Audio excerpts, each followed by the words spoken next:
All India NPS employees federation के साथ में आज करीब 70 से अधिक संगठन हम लोगों के साथ में पूरे भारत देश में मिलकर काम कर रहे हैं। हमें लोगों के लिए काम करना है।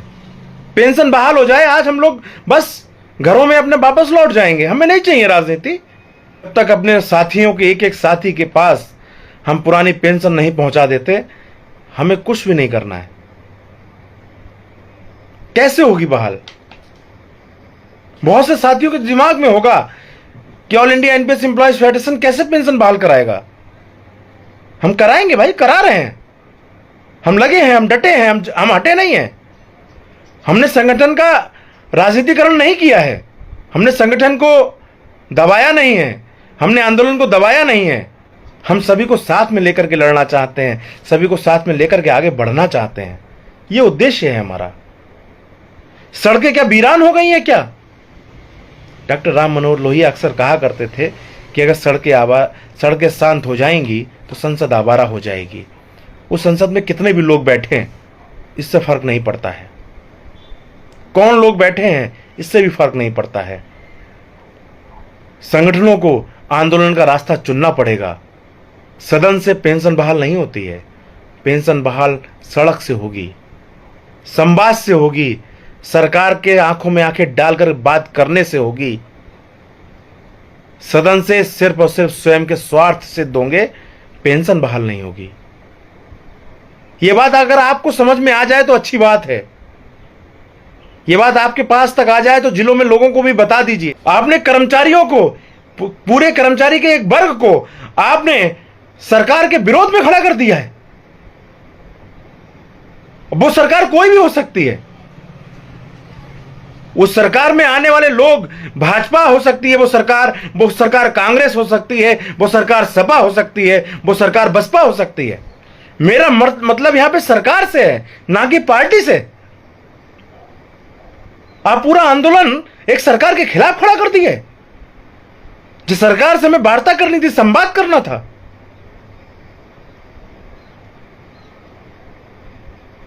और आज आप कहते हैं कि अब जरूरत है सदन में जाने की। बिल्कुल जाने की जरूरत है आपको। आपको कोई मतलब नहीं रहा। आपकी पेंशन बहाल हो चुकी है, आपको ओपीएस मिलने लगी है। अब आपको सदन में तो जाना दिखाई देगा ही भाई। आपके संगठन के जिम्मेदार लोग पुरानी पेंशन में आ गए।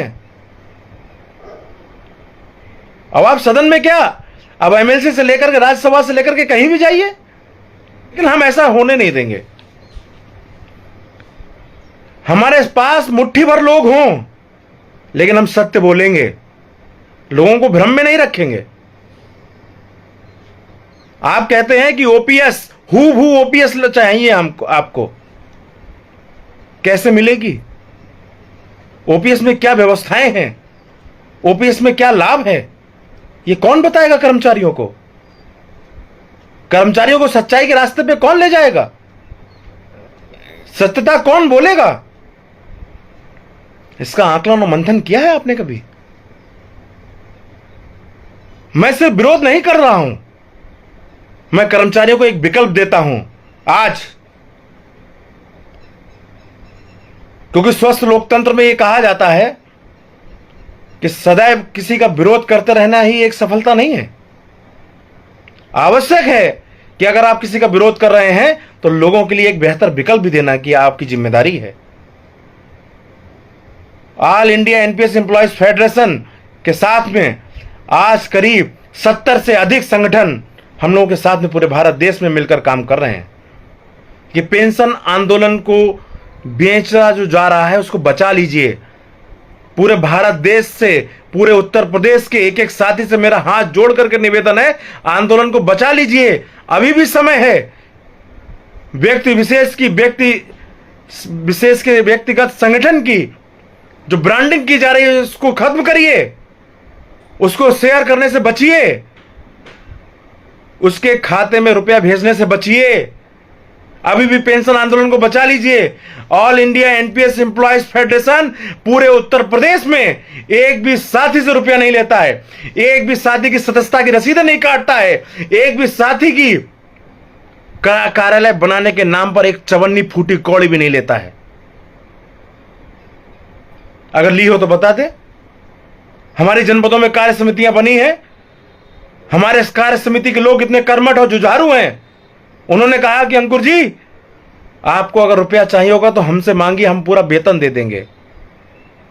लेकिन हम नहीं चाहते जिस संगठन ने बहुत कर्मचारियों को लूटा है वो रीति हमारे संगठन में भी पड़े। मैंने उनको विश्वास दिलाया कि पेंशन बहाल होने तक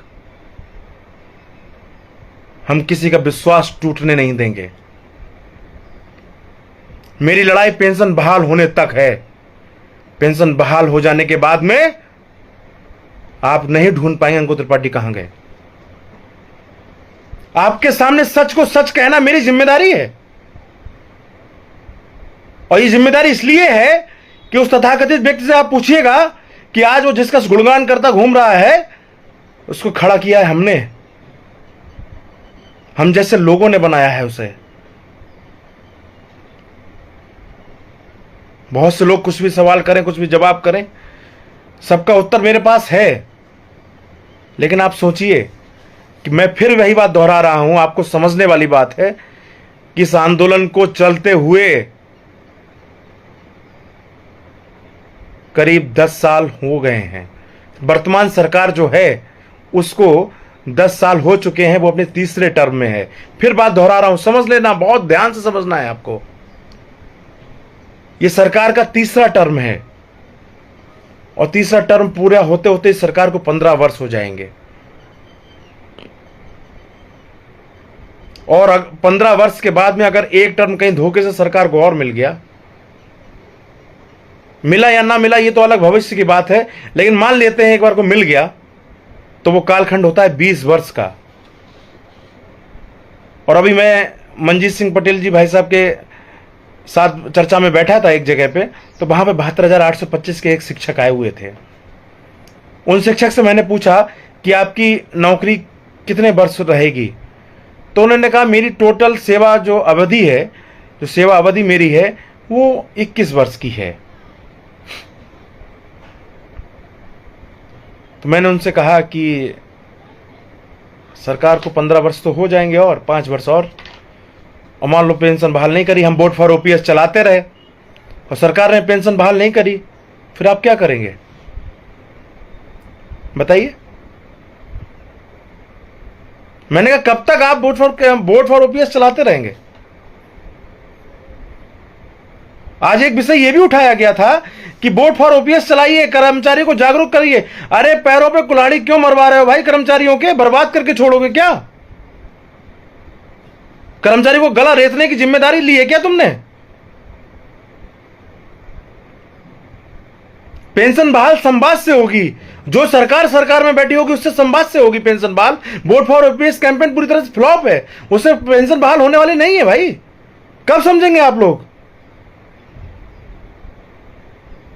उस चालबाज धोखेबाज की चालाकियां कब समझेंगे आप?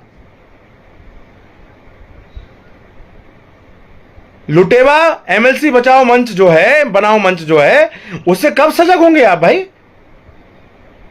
उसका काम लूट तंत्र है, लूटना, बरगलाना कर्मचारियों को, अपना झंडा बुलंद करना, और एक एजेंडा जो नैरेटिव है, जो विपक्षी दलों का, विपक्षी पार्टियों का है और जो अन्य लोग हैं उनसे फंडिंग जो जिसको उसको हो रही है, उसके एजेंडे को आगे बढ़ाना है। आप उसमें फंसते जा रहे हैं।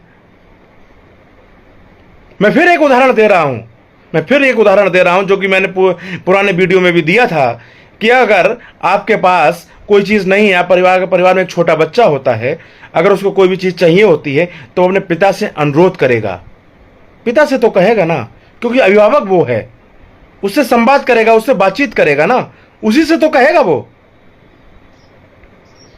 या वो अन्य लोगों से कहता घूमेगा कि मुझे ये दिलाओ, मुझे वो दिला दो, नहीं कहेगा ना। अंत में उसको वहीं पे आना पड़ेगा, अपना अभिभावक के पास आना पड़ेगा और वहीं से मिलेगा उसे। तो हमारा भी अभिभावक कौन है? कर्मचारियों का अभिभावक कौन है? ये समझिए आप। कर्मचारियों का अभिभावक बैठी हुई सरकार, सत्ता में बैठी हुई सरकार है। जो सरकार है वो हमारा अभिभावक है, उससे संवाद करना पड़ेगा भाई। आप नैरेटिव चलाते रहिए, वोट फॉर ओपीएस, और सरकार नहीं बदल पाएंगे आप, फिर नहीं बदल पाए तो क्या करेंगे आप?